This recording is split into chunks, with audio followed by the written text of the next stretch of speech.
Good morning, good afternoon, good evening, Bernie here. So, DJI just announced the Osmo Pocket 3 an hour ago. And I couldn't be more excited, huh? Please note that I got some of the information beforehand in terms of the look and features of the newly announced Osmo Pocket 3 from Igor Bogdanov on X. He also posted the unboxing videos of the Osmo Pocket 3. And you know what? After watching it, I couldn't be more excited. I also got some of the information from the confirmed info from DJI channel, as well as from the other content creators who got to test out the Pocket 3. So please just FYI. You know, I have been a big fan of DJI Osmo cameras ever since the first DJI Osmo was announced on October 8, 2015. The DJI Osmo.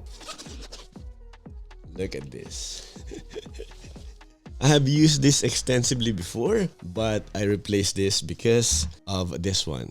Why I bought this is because of the small body, easy to carry of course, and easy to travel with. And the video quality of this one is superior than this DJI Osmo. Alright, so this time around, what are the specs and the differences between the two Pocket cameras, the Osmo Pocket and the newly announced Pocket 3. Alright, so first is the sensor size. The Osmo Pocket has a 1/2.3-inch CMOS sensor, while the Pocket 3 is now 1 inch. Almost 4 times the size of the original one. This will definitely improve the low light performance, I would say, but we have to wait for the real world tests to really find out. So on paper, it will be better, but take it with a grain of salt since it hasn't been tested yet in a real world scenario. Alright, so next is the bigger LCD screen, which is now a 2-inch, take note ha, rotatable one, which can be turned easily for vertical shooting. And I love the screen since it's way bigger than the original Osmo Pocket and is also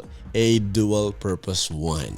And the next important thing that I noticed was the built-in joystick or gimbal controller, which is huge for me. You know, if you're an Osmo Pocket user, you know how hard it is to control this camera if you want to precisely use it to get the shots of the subject. I understand that you can buy a separate accessory for it that you can just plug in, and I don't know why up to this day I just use this LCD screen to control my camera. Maybe because I've just gotten used to it. It's great to know that it's built into the body of the Pocket 3. This will definitely be useful and way easier than just using the LCD screen to control the gimbal like on this Osmo Pocket. And another notable feature is the ability to film in D-Log-M. This is huge for me as well since you get more dynamic range out of the image and you have more control when color grading. Yes, D-Log-M, this one is a bit below than the D-Log because this one you can still color grade this nicely but a bit constrained when you compare it to the D-Log where you get the full and the most dynamic range of what the camera can offer. And you know what? I have gotten used to filming in log files since having the FX30 and the ability of the Pocket 3 now to have that feature is a plus for me. It's really nice to have this feature and I would say it's been a long time coming. Alright, so moving on now to another great feature that I always use is the ability to film in 4K 120fps. And you know, the Osmo Pocket can only do up to 60fps in 4K but can definitely film in 1080p 120fps, but I don't go below 4K using the Osmo Pocket since 4K in my opinion should be utilized to make the most of the Osmo Pocket. And you know, I love doing slow-mo stuff and 4K 120fps will be a great feature to have when filming B-rolls and will be a great addition to my FX30 right here if I need a quick slow-mo shot either for personal use or for passion projects if I don't want to take out my FX30. The Osmo Pocket 3 will be a great choice for that. Alright, next is that this Pocket 3 has a better autofocusing feature. I hope in real world tests it'll be the case. It's called the full pixel fast focusing and I guess it's what DJI will call it now moving forward for the other devices that they will launch in the future. If this focuses fast and accurately, then we have a winner. And unlike my Osmo Pocket, it's decent but a bit slow when focusing and once in a while you will lose focus when changing from subject to subject, especially especially when you abruptly move the camera. You know, I welcome this feature since I love quick autofocus, and since I have the FX30, it'll be so hard now to have a new camera that doesn't do that. Autofocus is very important for my workflow, and it really makes my filming easier. Alright, next feature that I think is a great addition to the camera is Active Track, which is now version 6.0.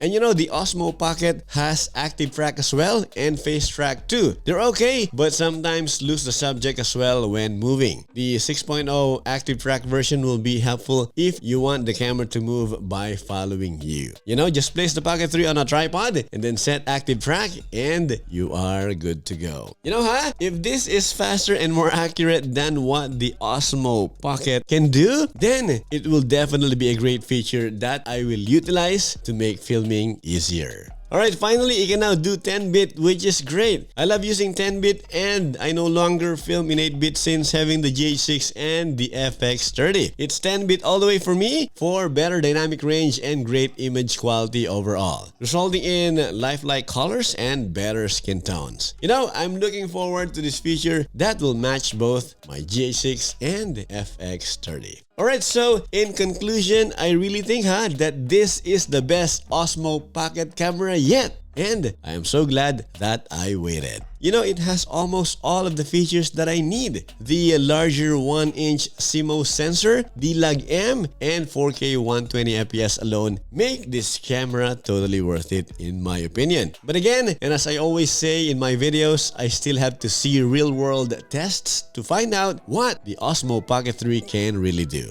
Overall, I'm so excited about this announcement of the DJI Osmo Pocket 3 and I'm looking forward to getting my hands on one. It will definitely be a great addition to my cameras for doing YouTube and doing my other passion projects. Alright, so how about you? If you still have the Osmo Pocket, is it now the time to replace it? Or are you not going to, since up to this day, it's still a very capable camera? Let me know in the comment section below and let's discuss. Alright, so that's about it for this video. This is Bernie. Until the next one, thanks for watching. Goodbye for now.